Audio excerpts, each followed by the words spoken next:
Price Lord. ஆண்டவராகிய இயேசு கிறிஸ்துவின் திருநாமம் மகிமைப்படுவதாக. அருமையான சகோதர சகோதரிகளே, வேதம் அறிவோம் என்கிற நிகழ்ச்சியின் வாயிலாக உங்களோட தொடர்ந்து பேசுவதில் மிகுந்த மகிழ்ச்சி அடைகிறோம். கர்த்தர் உங்களை ஆசீர்வதிப்பாராக. வேதம் அறிவோங்கிற நிகழ்ச்சியினுடைய முக்கியமான நோக்கம் வேதம் எவ்வளவு நம்முடைய வாழ்க்கையாக இருக்குங்கிறத நாம் கண்டுகொள்ள வேண்டும் என்கிற பொருள் தான். இந்த நிகழ்ச்சியை நடத்துகிற நாங்களும் ஒவ்வொரு நாளும் எங்கள் வாழ்க்கையில் எவ்வளோ வேதம் நிறைவேறி கொண்டிருக்குங்கிறத ஆராய்ந்து பார்க்குறவர்களா இருக்கோம்.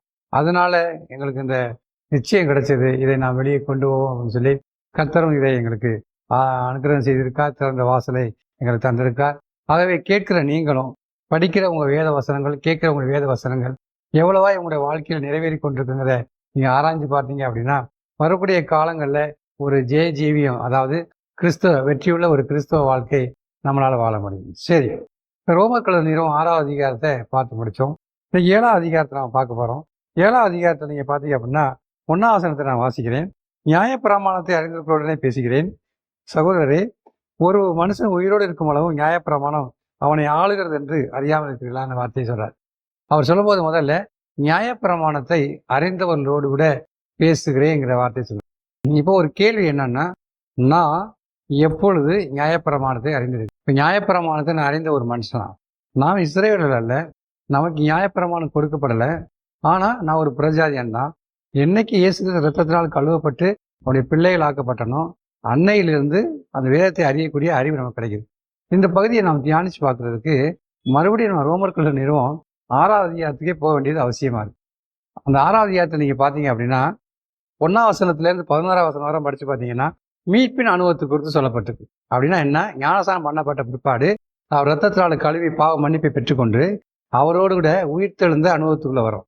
இப்போ ஒரு மனுஷனை கூட அவங்க ரோமர்கள் 6ஆவது அதிகாரம் 11ஆம் வசனம் சொல்லுது, அப்படியே நீங்களும் உங்களை பாவத்துக்கு மறித்தவர்களாகவும் நம்முடைய கர்த்தராகிய இயேசு கிறிஸ்துவுக்குள் தேவனுக்கென்று பிழைத்திருக்கலாகவும் எண்ணிக்கொள்ளுங்கிற வார்த்தையை சொல்றார்.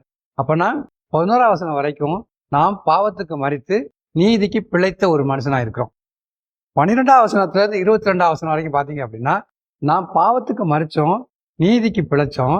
இப்போ நமக்குள்ள இருக்கக்கூடிய அநீதி இருக்குது, பாவத்திலேருந்து விடுதலாகிறது குறித்து சொல்லப்பட்டிருக்கு. அதைத்தான் நம்ம போன எபிசோடுகளை பூரா பார்த்தோம். ஒரு மனுஷன் பாவத்திலிருந்து எப்படி விடுதலை ஆகிறாங்கிற பார்த்தோம். அதான் 22ஆம் வசனம், பாவத்திலிருந்து விடுதலையாக்கப்பட்டு தேவனுக்கு அடிமையானதில்லைங்கிற வார்த்தையை சொல்கிறார். அப்படின்னா ஒரு மனுஷன் மீட்பின் அனுபவத்தை பெற்ற பிற்பாடு, நீதிக்கு பிழைத்த பிற்பாடு அவன் வேத வசனங்களை ஆராய்ந்து பார்க்க ஆரம்பிக்கிறான், வேத வசனங்களை படிக்க ஆரம்பிக்கிறான். அப்படி படிக்கும்போது வேத வசனம் அவனுடைய மனதில் வர ஆரம்பிக்குது. அவன் மனதில் வரும்போது அவனுக்குள்ள பாவ சுபாவங்கள் இருக்குது, அவனுக்குள்ள பாவ பிரமாணங்கள் இருக்குது. படிக்கிற வேத வசனங்கள் அவனுக்குள்ள வந்து ஆத்மாவுக்குள்ள அவனுடைய எண்ணங்குள்ள வந்த பிற்பாடு அங்கே இருக்கக்கூடிய பாவ பிரமாணத்துக்கு விரோதமாக அது செயல்பட்டு, இல்லை நாளையிலிருந்து நாம் இப்படி தான் இருக்கணும், நாளைக்கு இதை படிக்கணும், இப்படி ஜெபிக்கணும், இல்லை இங்கே இது செய்யக்கூடாது, இப்படி போகக்கூடாதுங்கிற ஒரு பிரமாணத்தை நமக்குள்ள உண்டு பண்ணுறோம். இஸ்ரவேலருக்கு கொடுக்கப்பட்டது நியாயப்பிரமாணம், புறஜாதிகளாய் நாம கிறிஸ்தவர்களுக்கு கொடுக்கப்படுகிறது மனதின் பிரமாணம். அந்த மனதின் பிரமாணம் எப்படி வருது அப்படின்னா நல்லா விளங்கிக்குங்க. அதாவது வேதத்தை படிக்கும்போது, வேதத்தை வாசிக்கும் போது, நீங்கள் வேதத்தையே படிக்கலை, வேதத்தையே கேட்கலை, வேதத்தையே ஆராய்ந்து பார்க்கல அப்படின்னா உங்களுக்கு ஒரு மனதின் பிரமாணம் இருக்காது. உங்கள் இஷ்டத்துக்கு நீங்கள் போவீங்க. ஆனால் ஒரு மனுஷன் வேதத்தை படித்து அதன்படி நடப்பதற்கு தன் மனதை அவன் செலுத்தும் போது அந்த வேதம் அந்த மனுஷனுக்குள்ளே வர ஆரம்பிக்குது. அந்த வேதம் வந்த பிற்பாடு அந்த மனுஷனுக்குள்ளே இருக்கக்கூடிய ஒரு பாவ பிரமாணத்துக்கு விரோதமாய் அது செயல்பட ஆரம்பிக்குது. அது என்ன பண்ணுது அப்படின்னா பாவ பிரமாணம் வேறு விதமாக இருக்குது. வரக்கூடிய இந்த மனதின் பிரமாணம் வார்த்தையானது நாம் இப்படித்தான் இருக்கணுங்கிற ஒரு சட்டத்திட்டத்தை உருவாக்குது. ஆகவே தான் நம்ம எல்லாரும் வேதத்தை படித்த ஒருபாடு இந்த வேதம் சொல்லுகிறபடி நாம் வாழணுங்கிற ஒரு முயற்சி எடுக்க ஆரம்பிக்கிறோம். இல்லை நாளையிலிருந்து நான் வேதத்தின்படி நடக்கணும், இப்படிதான் பேசணும், இப்படிதான் நான் போகணுங்கிற ஒரு பழக்க வழக்கத்தை உண்டாக்குறதுக்கு நம்ம எல்லாரும் முயற்சி எடுக்கிறோம். இப்படி முயற்சி எடுக்கிற ஒரு சகோதரன் தான் சொல்லுது, வேதம் சொல்றாரு நியாயப்பிரமாணத்தை அறிந்திருக்கணும். அப்படின்னா நியாயப்பிரமாணத்தை அறிந்த ஒரு மனுஷன். அப்படின்னா வேதத்தை வாசிக்கிறேன், வேதம் எனக்குள்ள வர ஆரம்பிக்குது, வேதம் வந்த ஒரு பாடு எனக்குள்ள ஒரு பாவ சுபாவம் இருக்கிறத பார்க்குது. அந்த பாவ சுபாவத்துக்கு விரோதமாய் இந்த வேதம் எனக்கு உன்னை கற்றுக் கொடுக்குது. நானும் என்ன சொல்றேன், ஆமா நாளையிலேருந்து நான் அப்படிதான் இருக்கணுங்கிற ஒரு கோட்பாட்டை நான் உண்டு பண்றேன், நாளையிலேருந்து இப்படி போகக்கூடாதுங்கிற ஒரு கோட்பாட்டை உண்டு பண்றேன். அது ஒரு பிரமாணமா நமக்குள்ள வருது. இந்த பிரமாணம் எப்போ வரும் அப்படின்னு தெரியுமா? 1 தீமோத்தேயு 1ஆம் அதிகாரம் 9ஆம் வசனத்தை இங்கே படித்து பார்த்தீங்க அப்படின்னா 1 தீமோத்தேயு 1ஆம் அதிகாரம் 9ஆம் வசனத்தில் அவர் சொல்றார், எங்களுக்கு தெரிந்திருக்கிறபடி நியாயப்பிரமாணம் நீதிமானுக்கு விதிக்கப்படாமல் அக்கிரமக்காரருக்கும் அடங்காதவர்களுக்கும் தாய் தகப்பனுக்கு அடங்காதவர்களுக்கும் கீழ்ப்படியாதவர்களுக்கும் அந்த வசனத்தை நீங்க படிச்சு பார்த்தீங்கன்னா தெரியும். அதாவது யாருக்கு கொடுக்கப்பட்டிருக்கு அப்படின்னா அக்கிரமக்காரருக்கு கொடுக்கப்படுன்னு சொல்லப்பட்டிருக்கு. அப்படின்னா என்ன அர்த்தம்? எனக்குள்ள அக்கிரமம் இருந்துச்சு அப்படின்னா எனக்கு நான் படிக்கிற வேத வசனம் அது பிரமாணமாய் வரும். அது ஒன்றை செய்யக்கூடாதுன்னு எனக்கு போதிக்க ஆரம்பிக்கும். நானும் நாளையிலேருந்து இப்படி போகக்கூடாதுங்கிற ஒரு பிரமாணத்தை உடையவனா இருப்பேன். அப்படின்னா நான் கிறிஸ்துவுக்குள்ள வாழ விரும்புறவர்கள் தான் சொல்றேன். கிறிஸ்துவுக்குள்ள வாழ விரும்பாத அசத்தையா இருக்காங்கல்ல, அவங்களுக்கு நான் சொல்ல வரல. நான் சொல்ல வர்ற காரியம் என்ன, வேதத்தை வாசித்து வேதத்தின்படி தான் நடக்கணுங்கிற ஒரு எண்ணங்களை கொண்டிருந்து விருப்பத்தை கொண்டிருக்கிற மனுஷர்கள் வேதத்தை வாசிக்கும் போது அந்த வேதம் அவங்களுக்குள்ள வந்த பிற்பாடு ஒரு காரியத்தை செய்யும்படிக்கு அவங்களுக்கு ஒப்புவிக்குது. நாளையிலிருந்து இருக்கும்படிக்கு அவங்க அதை ஏற்றுக்கொள்றாங்க. ஆனா அவங்களால இருக்க முடியாது. ஆனா வேதம் சொல்லுது இப்படித்தான் இருக்கணும்னு சொல்லுது. ஆனா இவனால இருக்க முடியாது. ஏன் தெரியுமா? அவனுக்குள்ள அந்த வேத வசனத்துக்கு கீழ்ப்படியாதபடி ஒரு கீழ்ப்படியாத சுபாவமாகிய பாவ பிரமாணம் அந்த மனுஷனுக்குள்ள இருக்குது. அந்த மனுஷன் மீட்கப்பட்டானா, இயேசு ரத்தத்தினால் கழுவப்பட்டானா, நீதிக்கு பிழைச்சிருக்கானா? உண்மைதான், நீதிக்கு பிழைச்சிருக்கான். ஆனா நீதிக்கு பிழைச்ச மனுஷனுக்குள்ள ஒரு காரியம் இருக்குது, அது பாவ பிரமாணம். அருமையான சகோதரர்களே, இது புதுசா எப்போ சொல்றாங்கன்னு நினைக்க வேண்டாம். உங்களை நீங்களே ஆராய்ஞ்சு பார்த்தீங்கன்னா புரியும். ஏன்னா அநேக நேரங்கள்ல நீங்க விரும்புறதை செய்ய முடியாம விரும்பாதை செய்யறீங்க. ஏன் நீங்க விரும்பாதை செய்யறீங்க? நீங்க விரும்புறீங்க வேத வசனத்தின்படி நடக்க, ஆனா அதன்படி உங்களால் நடக்க முடியல. நாளைக்கு இப்படி ஒழுங்கா ஜெபிக்கணும்னு நினைக்கிறீங்க, உங்களால ஜெபிக்க முடியல. ஏன்? உங்களுக்குள்ள இன்னும் ஒரு பாவ பிரமாணம் இருக்குது, அது உங்களை கீழ்ப்படிய விடாது. எது? அது வேத வசனத்துக்கு கீழ்ப்படிய முடியாத ஒரு சுபாவம் ஒரு மனுஷனுக்குள்ள இருக்குங்கிறத நம்ம திட்டமா அறிந்து கொள்ள வேண்டியது அவசியமா இருக்கு. அருமையான சகோதர சகோதரிகளே, அதுதான் அவர் சொல்லி வர்றார். நியாயப்பிரமாணத்தை அறிந்தவர்களோடு கூட நான் பேசுகிறேங்கிறார். இப்ப நான் நியாயப்பிரமாணத்தை அறிந்த மனுஷனா? எஸ், நான் நியாயப்பிரமாணத்தை அறிந்த மனுஷன். அந்த பிரமாணம் என் வாழ்க்கையில எப்படியா வந்தது? அந்த பிரமாணம் அது ஒரு மனதின் பிரமாணமாய் வந்தது. அது எப்படி வந்துச்சுன்னா, நான் வேத வசனத்தை வாசிக்கும் போது, அதான் நீதிக்கு பிழைத்து வேத வசனங்களை வாசிக்கும் போது அந்த வேத வசனம் எனக்குள்ள வந்த பிற்பாடு இப்படி இருக்கணும்னு ஒன்று காரியத்தை எனக்கு சொல்ல, நானும் அப்படித்தான் இருக்கணும்னு விரும்ப, ஆனா அப்படி இருக்க முடியாத சூழலுக்குள்ள வர நான் புழுங்கி போய் என்ன செய்யறதுன்னு தெரியாம இருக்கிற பத்தியில. இதுதான் நியாயப்பிரமாணத்தை அறிந்த மனுஷனுடைய நிலைமை. ஒரு மனுஷன் மனதின் பிரமாணத்துக்கு, அதாவது நியாயப்பிரமாணத்துக்கு உட்பட்டு இருக்கான் அப்படின்னா அவன் சமாதான குறைவினால் இருப்பான். தேவனுடைய நீதியை நடப்பிக்க அவனால முடியாது. ஏன் முடியாது அப்படின்னா அவன் படிக்கிற வசனம், அவன் கேட்கிற வசனங்களுக்கு விரோதமாய் செயல்படக்கூடிய ஒரு பிரமாணம், ஒரு பாவ பிரமாணம் அந்த மனுஷனுக்குள்ள இருக்குது. இதை தெளிவா அவர் சொல்றார். அந்த 7ஆம் அதிகாரத்துக்குள்ள நீங்க பாத்தீங்க அப்படின்னா 23ஆம் வசனத்துல, ஆகிலும் என் மனதின் பிரமாணத்துக்கு விரோதமாய் போராடுகிற வேறொரு பிரமாணத்தை என் அவயங்களில் இருக்க காண்கிறேங்கிறார். யார் சொல்றா? பவுல் சொல்றார். அதாவது என் மனதின் பிரமாணம் சொல்லுது நாளையிலிருந்து நான் இப்படித்தான் இருக்கணும்னு சொல்லுது. ஆனா அந்த பிரமாணத்துக்கு விரோதமா இன்னொரு பிரமாணம் கிரியை செய்ய ஆரம்பிக்குது. அந்த மனுஷனை இருக்க விட மாட்டேங்குது. அது பாவத்துக்கு விரோதமா அவனை நடத்த ஆரம்பிக்குது. என்ன செய்யறதுனே புரியவே இல்லை. அருமையான சகோதர சகோதரிகளே, நான் சொல்ல வர்றது என்ன தெரியுமா?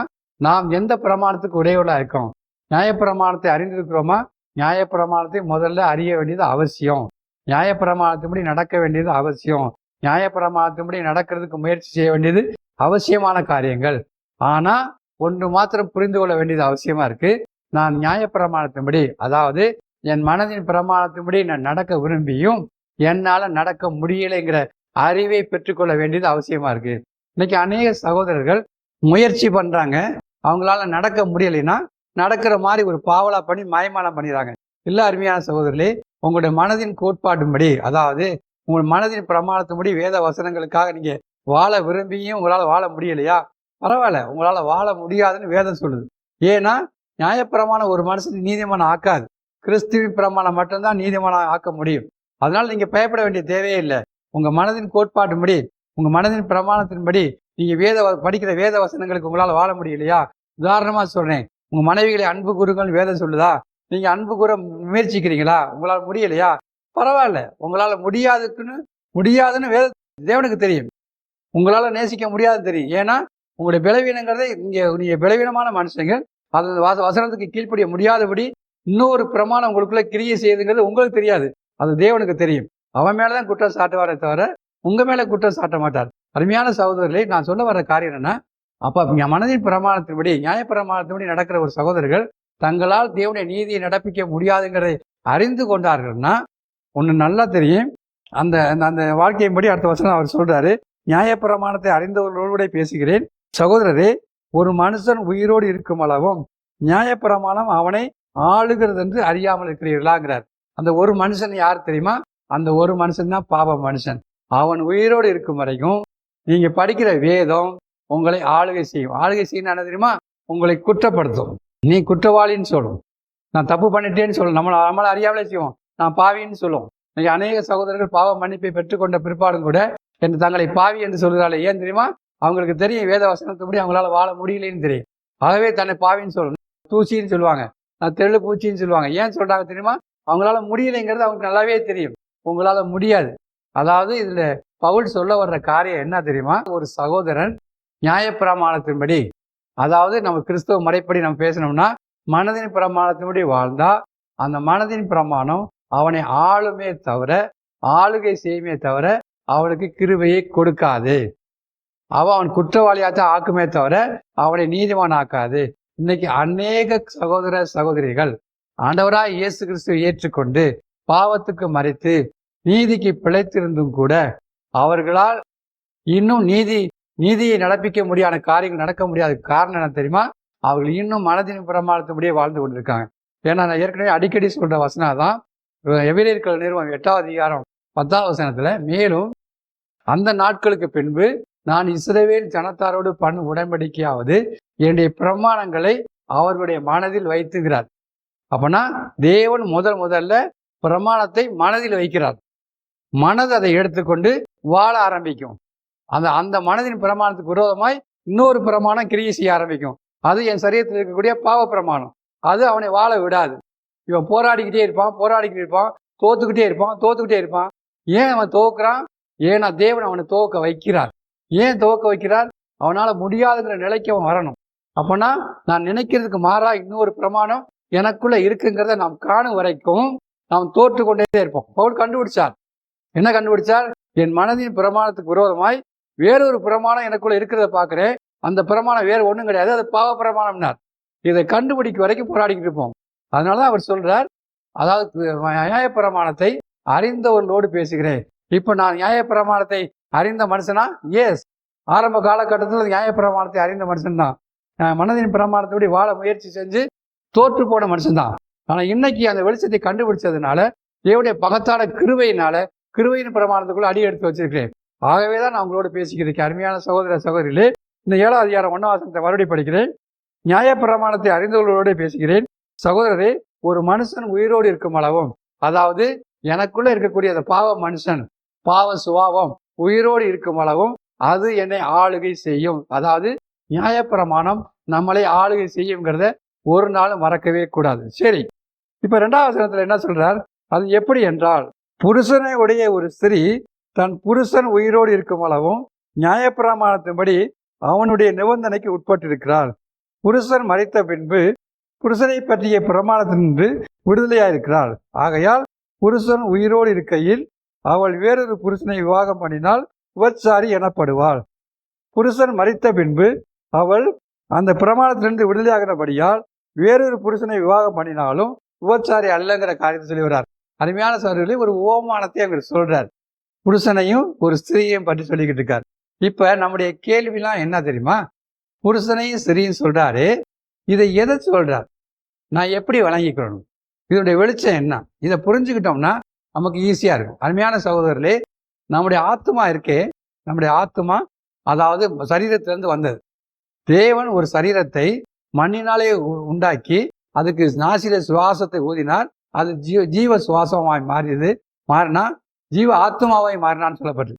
அப்ப சரீரத்திலிருந்து வந்த ஆத்மா அது சரீரத்தோடு தொடர்பு கொண்டது.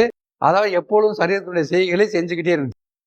மனுஷன் நாம ஆதாம் வழியில வந்ததுனால எப்பொழுதும் பாவ பிரமாணத்துக்கு உட்பட்டே இருந்தோம். அதாவது அந்த பாவ பிரமாணத்துக்கு என் ஆத்மா அடிமையா இருந்துச்சு.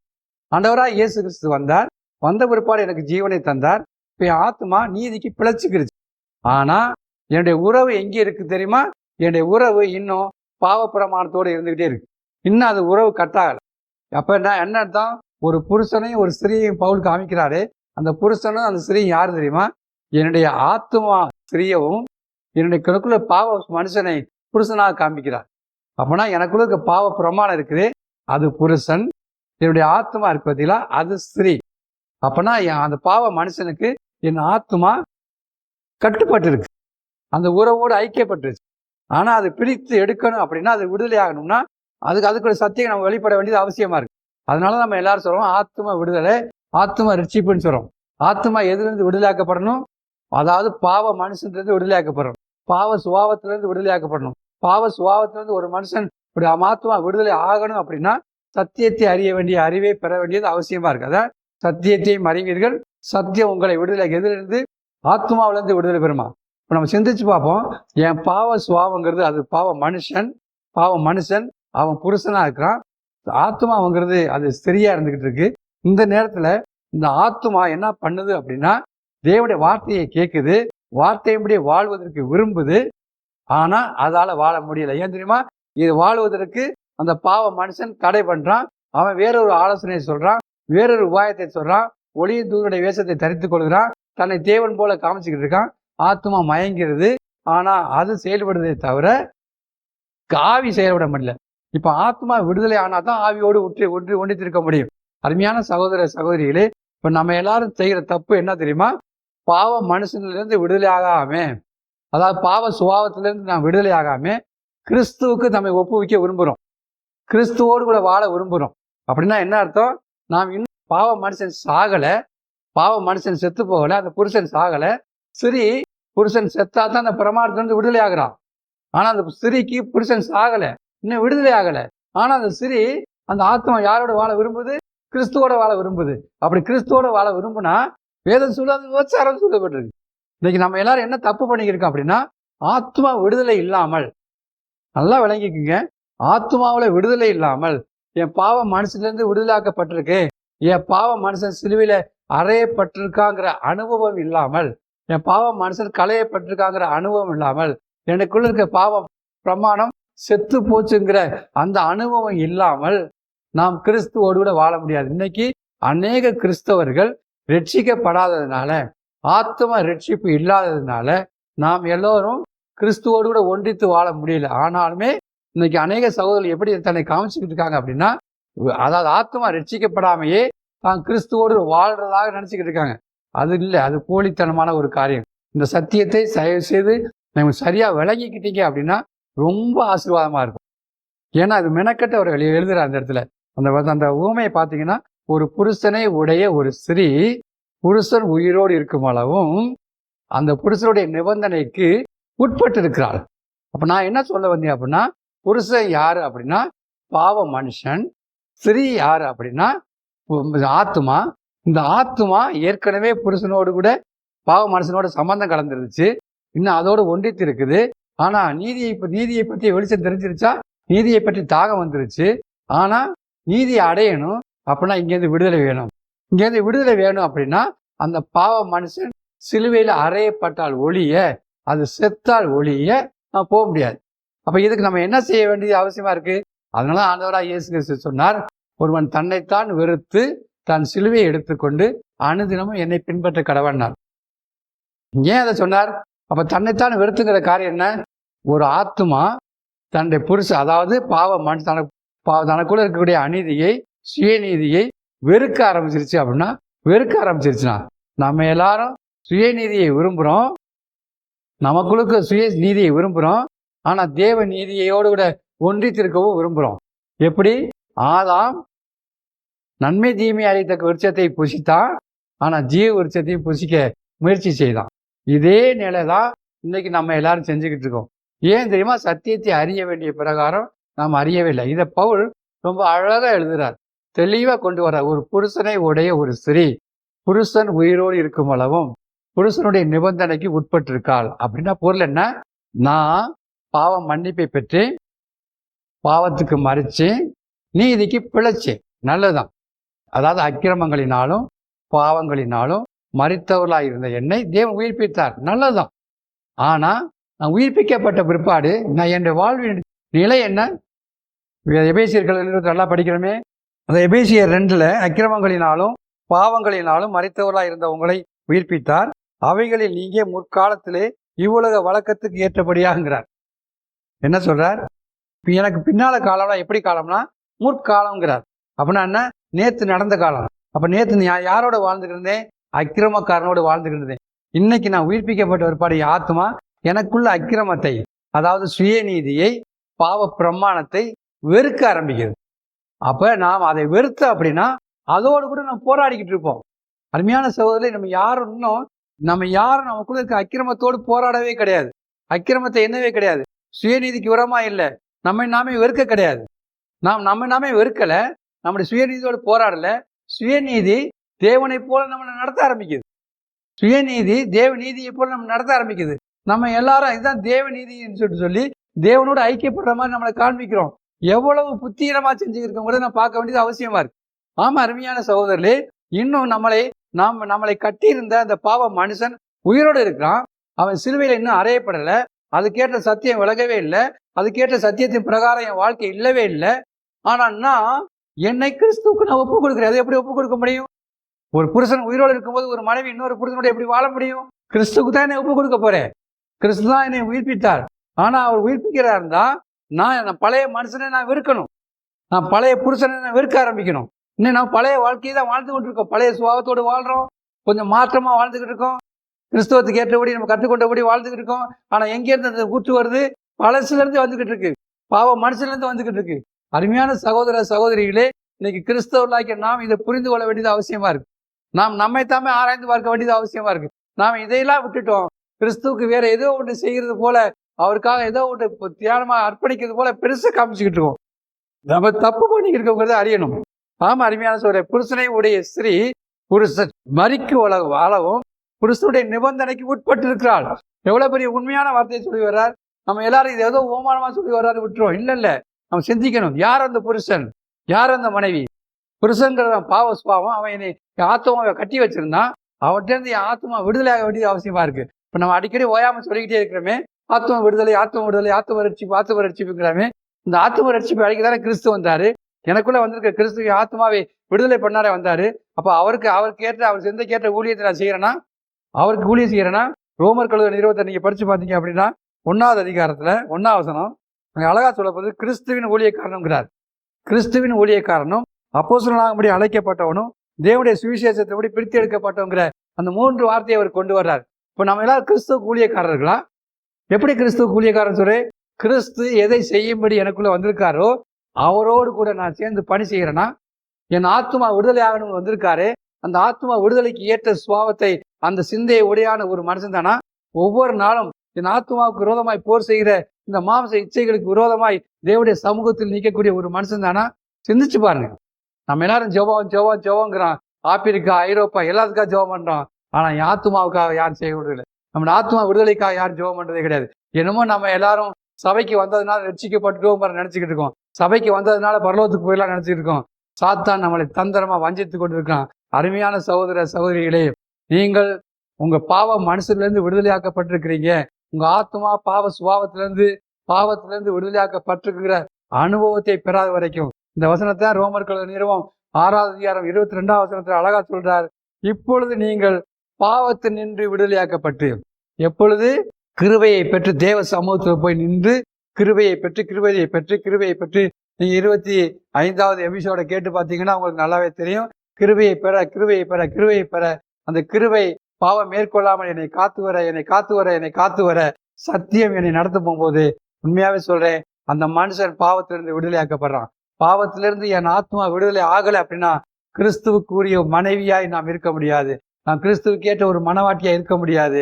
இன்னைக்கு நம்ம எல்லாரும் பாவத்தோடு வாழ்ந்து கொண்டு இருக்கிறோம். பாவ புருஷனோடு வாழ்ந்து கொண்டு இருக்கிறோம்.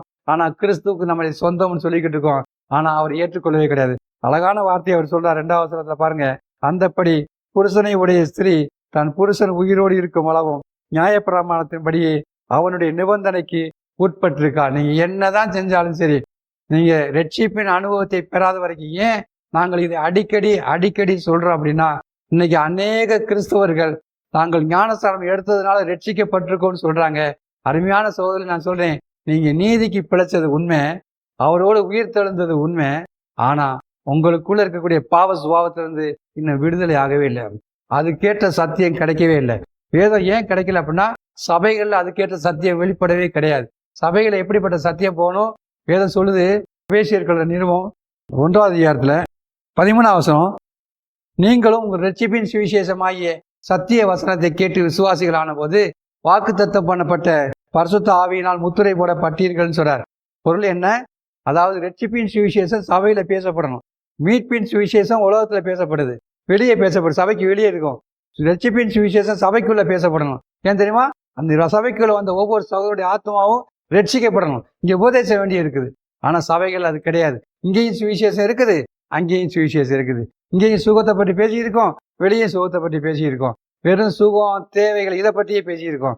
என்ன நடக்குதுன்னு தெரியவே இல்லை. அருமையான சகோதர சகோதரிகளே, நாம் நம்மை தேவனுக்கு ஒப்பு கொடுக்கிறதா இருந்தா நம்முடைய பாவ மனுஷன், அதாவது நேற்று என்னை கட்டி வச்சிருந்தானே, நேற்று நான் மனசும் மாம்சம் விரும்படி நேற்று நடந்துகிட்டு இருந்தோமே, அதே நிலையில இங்கேயும் வந்து உட்கார்ந்துக்கிட்டு நான் மறுபடியும் அதே நிலையில வாழ்ந்து கொண்டிருந்தேன் அப்படின்னா நான் எப்படி கிறிஸ்துவுக்கு சொந்தக்காரலாக இருக்க முடியும்? அருமையான சகோதர சகோதரிகளே, நாம் சிந்திச்சு பார்க்க வேண்டியது அவசியமா இருக்கு. அதாவது பவுல் சொல்றபடி ஒரு பாவ மனுஷன், பாவ சுபாவம், அதாவது அந்த பழைய மனுஷன், அந்த பாவ பிரமாணம் மறிக்க வரைக்கும் நாம் கிறிஸ்துவுக்கு உகந்தவர்களாய் வாழ முடியாது.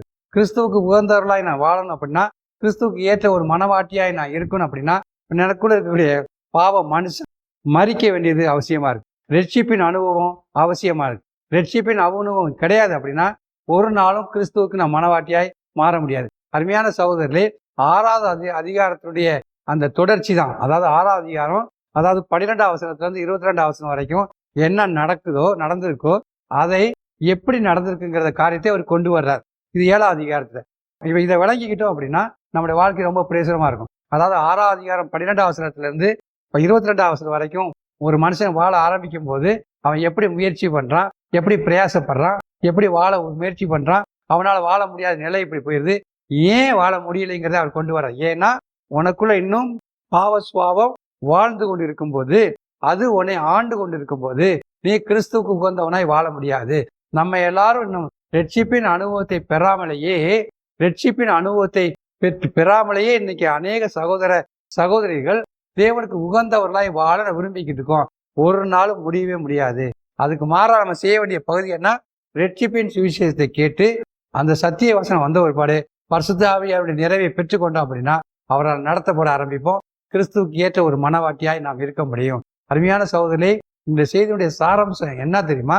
ஒரு மனுஷன், அதாவது தனக்குள்ள இருக்க பாவ சுபாவம் நீக்கப்படாத வரைக்கும் அவனுடைய ஆத்துமா விடுதலை ஆகாது.